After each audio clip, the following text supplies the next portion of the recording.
दुर्गा दुर्गातिशमनी दुर्गा पद्मिनिवारिणी दुर्गमच्छेदिनी दुर्गसाधिनी दुर्गनाशिनी दुर्गतोधारिणी दुर्गनिहन्त्री दुर्गमापहा। जय माता दी, जय माता दी एंड जय माता दी। सो गाइस, आज की जो मैं कहानी आपको सुनाने जा रहा हूँ वो एक सच्ची कहानी है। कोई फेक नहीं है, कोई काल्पनिक नहीं है, कुछ भी नहीं है। जो मेरे साथ हुआ है वही मैं आपको प्रॉपर रूप से बताने की ट्राई कर रहा हूँ। वो चीज़ें मैं आपको समझा पाऊँ, ये मेरा पूरा ट्राई होगा। सो स्टार्ट करते हैं हम अपनी वीडियो। फर्स्ट ऑफ ऑल पहले मैं आपको अपने बारे में बता दूँ। मैं वैष्णो देवी बचपन से जा रहा हूँ एंड हर साल से जाता हूँ। तो मेरे को बेसिकली हम लोग गए थे अप्रोक्स 2009 या 10, तब मैं 10 या 11 साल का ही था।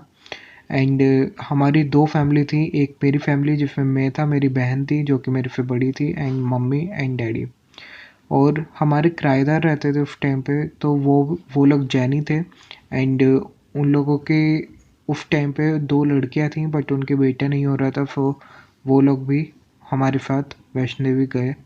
जब गए तो हम लोग पहले यहाँ पे न्यू दिल्ली रेलवे स्टेशन गए एंड वहाँ से फिर हम लोग पहले कटरा के लिए उस टाइम पे डायरेक्ट नहीं जाती थी, तो हम लोग जम्मू गए एंड जम्मू से फिर हम लोग बाय बस फिर कटरा स्टेशन पहुँचे एंड वहाँ पे जाके हमने रूम बुक करा। एंड रूम में हम लोग जो बच्चे थे, 4 बच्चे थे हम, एंड मम्मी एंड आंटी, ये लोग हम लोग सब रुके हुए थे 6 लोग।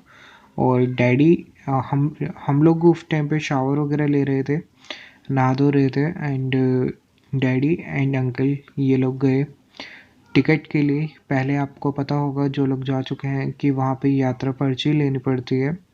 एंड यात्रा पर्ची के लिए ये लोग गए एंड यात्रा पर्ची में भीड़ इतनी भयंकर थी कि वो एक दिन तो छोड़िए, वो लोग बोल रहे थे कि आपको 2 या 3 दिन लग सकते हैं। और हमारा जो टाइम था वही हमारा खाली 3 दिन का था। सो जो डैडी ने तो बोला कि अब चाहे 2 लगे चाहे 3 दिन लगे मैं तो लेके जाऊंगा, बट जो दूसरे साथ में अंकल गए थे उनकी आस्था उस टाइम पे इतनी नहीं थी। वो बेसिकली मैंने बताया जैनी थे, तो पहली बार ही गए थे और उनका बिजनेस वगैरह था। और तो वो उस टाइम पे मतलब इतना अफोर्ड नहीं कर सकते थे कि वो मतलब रुक जाएं और बाद में आ जाएं या एंड ऑल। सो ये सारी बातें उस टाइम पे चल ही रही थी एंड डैडी भी थोड़ा इरिटेट हो चुके थे ऑब्वियसली, क्योंकि बहुत ज़्यादा लंबी लाइन लगी हुई थी एंड कहीं पे नामो निशान नहीं दिख रहा था कि आपका नंबर आएगा आज या कल में भी। और 3 दिन का रिजर्वेशन था, मतलब 3 दिन बाद हमारा रिजर्वेशन था, तो ट्रेन थी, तो वो भी दिमाग में तो था ही। एंड बट डैडी का फिक्स था कि डैडी को तो दर्शन करने ही हैं। डैडी मतलब बिना यात्रा पर्ची लिए हम लोग नहीं जाएंगे, क्योंकि हम लोग हर साल ही जाते थे, तो हमारी आस्था ज़्यादा जुड़ी हुई थी बट उनकी अंकल की उस टाइम पे उतनी नहीं थी। तो उसके बाद में जैसे ही खाली बस इतनी बात हुई एंड उसके तुरंत 5-10 मिनट बाद एक आदमी आता है एंड वो आदमी पीछे से डैडी को थपथपाता है एंड वो बोलता है कि भाई साहब आपको टिकट चाहिए। डैडी ने बोला क्यों। डैडी थोड़ा इरिटेट थे, तो डैडी थोड़ा उसी वे में और टोन में बोले। डैडी बोलते हैं क्यों, तुम्हें क्या करना है। तो वो आदमी बोलता है मेरे पास टिकट है, यानी कि यात्रा पर्ची है, आप लोग ये ले सकते हैं और मेरे को जाना पड़ रहा है, मेरे को ये अब किसी काम की नहीं है, आप ये ले लीजिए मेरे से। सो उसके पास 9 यात्रा पर्ची थी और हम लोग 8 थे। तो डैडी ने जैसे ही देखा ये 9 है यात्रा पर्ची, सो डैडी ने उससे बोला कि भाई हम लोग तो सिर्फ 8 ही हैं। तो उसने छूटते ही बोला कि आप रख लीजिए, ऊपर आपके काम आएगी। और डैडी ने रख ली और डैडी पीछे की साइड में, जस्ट वो एकदम पीछे खड़ा था डैडी के। एंड वो जैसे ही डैडी ने मतलब यात्रा पर्ची देखी और ये सारी बात हुई और पीछे मुड़ के डैडी ने देखा, सो गाइस वहाँ पे कोई भी नहीं था। सो ये बताते हुए मेरे रोंगटे खड़े हो रहे हैं। एंड फिर डैडी एंड अंकल ने थोड़ा इधर उधर उन्हें देखा भी कि वो एक टिकट उन्हें वापस दे दें जिससे वो किसी और को दे दें, बट वहाँ पे कोई था ही नहीं, तो कोई मिला ही नहीं।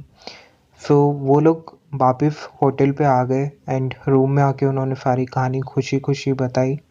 उसके बाद में हम लोगों ने यात्रा अपनी स्टार्ट करी। सो यात्रा हमने जब गाइस स्टार्ट करी तो आपको पता होगा वहाँ पे चेक इन होता है, एक चेक पोस्ट होता है, तो वहाँ पे हमने यात्रा पर्ची अपनी चेक करवाई। 8 यात्री थे बट 9 पर्ची थी और वो पता नहीं कैसे वो 9 की 9 यात्रा पर्ची उसने निकाल दी एंड चेक भी हो गई हमारी। और उसके बाद में गाइस हम लोग ऊपर जाते हैं एंड जो लोग पहले जा चुके हैं उन्हें पता होगा बाहर लाइन लगती है भवन के बाहर माता की जो गुफा है उसके लिए अंदर जाने के लिए, जो कि काफ़ी लंबी होती है। एंड जैसा कि मैं बता रहा हूँ कि यात्रा पर्ची पे इतनी भीड़ थी उस टाइम पे, तो वहाँ पे भी लाइन आप एज्यूम कर सकते हैं कितनी लंबी लगी होगी। सो वहाँ पे बहुत लंबी लाइनें लगी हुई थी और वहाँ पे ग्रुप नंबर्स मिलते हैं जो कि आपकी यात्रा पर्ची पे मिलते हैं। यात्रा पर्ची जब आप चेक इन करते हैं उसके बाद में आपको ग्रुप नंबर मिल जाता है एंड उसके अकॉर्डिंग ही दर्शन होते हैं। सो वो सब अपना ले चुके थे हम लोग, बट वहाँ पे हम लोग जैसे ही लाइन में लग गए तो एक आदमी दिखाई देता है जो कि बहुत घबराया हुआ था एंड वो इधर उधर देख रहा था, बट वो थोड़ा घबराया और अकेला सा ही लग रहा था। सो डैडी ने उससे पूछा कि भाई साहब क्या हुआ है, आपको कोई प्रॉब्लम है तो बताइए। तो वो बोलता है कि भाई साहब मैं क्या बताऊँ, मेरे को मैं वैष्णो देवी पहली बार आया हूँ और मुझे नहीं पता था यहाँ पे यात्रा पर्ची लेनी पड़ती है और मैं यहाँ अकेला ही आया हूँ माता रानी के दर्शन करने। सो मेरे पास कोई यात्रा पर्ची नहीं है और ये लोग बोल रहे हैं बिना यात्रा पर्ची के यहाँ दर्शन नहीं होते हैं। सो इतनी बात हुई और डैडी जोर के हंसने लगे और वो जो आदमी था वो भी थोड़ा देख के थोड़ा शॉक हो गया कि हंस क्यों रहे हैं। तो डैडी ने उसे बताया कि भाई साहब आपको यात्रा पर्ची लेने की ज़रूरत नहीं थी क्योंकि माता रानी ने यात्रा पर्ची आपकी खुद भेजी है। तो वो बोलता है कि भाई साहब आप क्या बोल रहे हैं, मुझे समझ नहीं आ रहा है। तो डैडी ने उसे थोड़ा डिटेल में बताया और डैडी ने उससे बोला कि हमारे पास 9 यात्रा पर्ची हैं और हम लोग सिर्फ 8 हैं, आप हमारे ग्रुप में आ सकते हैं। तो वो बेचारा रोने लगा और उसकी आंखों में आंसू थे और डैडी और हम लोग भी देख के चमत्कार को मतलब दंग रह गए कि माता क्या क्या करते हैं और माता किसी न किसी रूप में आके अपने दर्शन दे ही जाती हैं अपने भक्तों को। और अब इसे चमत्कार नहीं तो इसे और क्या बोल सकते हैं। नीचे हम लोगों को कोई उम्मीद नहीं थी कि हमें आज दर्शन हो पाएंगे, हमें भी दर्शन हुए और साथ में उस आदमी को भी दर्शन हुए। तो माता रानी ने अपना चमत्कार दिखाया और अब ये कुछ नहीं पता कि वो आदमी कौन था जो पीछे मुड़ के नहीं दिखा। वो कोई और नहीं था, वो सिर्फ माता रानी थे, हम लोग तो यही मानते हैं।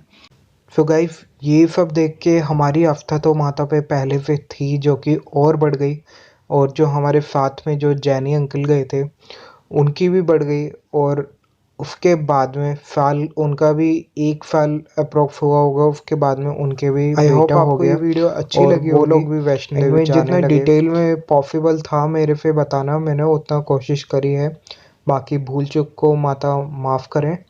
एंड अगर आपको वीडियो अच्छी लगती है तो इस वीडियो को शेयर ज़रूर करिए अपने लोगों के साथ जिससे कि लोगों की आस्था और बढ़े माता पे, और चैनल को सब्सक्राइब कर लीजिए और वीडियो को लाइक करके नीचे कमेंट बॉक्स में ज़रूर जय माता दी लिखिए। और अगर आपके साथ भी कोई माता की ऐसी स्टोरी हुई है तो आप लोग हमें नीचे कमेंट में भी लिख सकते हैं, वरना आप मुझे मेल कर सकते हैं, मैं अपनी मेल आईडी नीचे डाल दूँगा, वहाँ पे आप मेल कर सकते हैं। बाकी मैं वही स्टोरी फिर आपकी अपने चैनल पे डाल दूँगा with your name and address and all. So जय माता दी, जय माता दी एंड जय माता दी।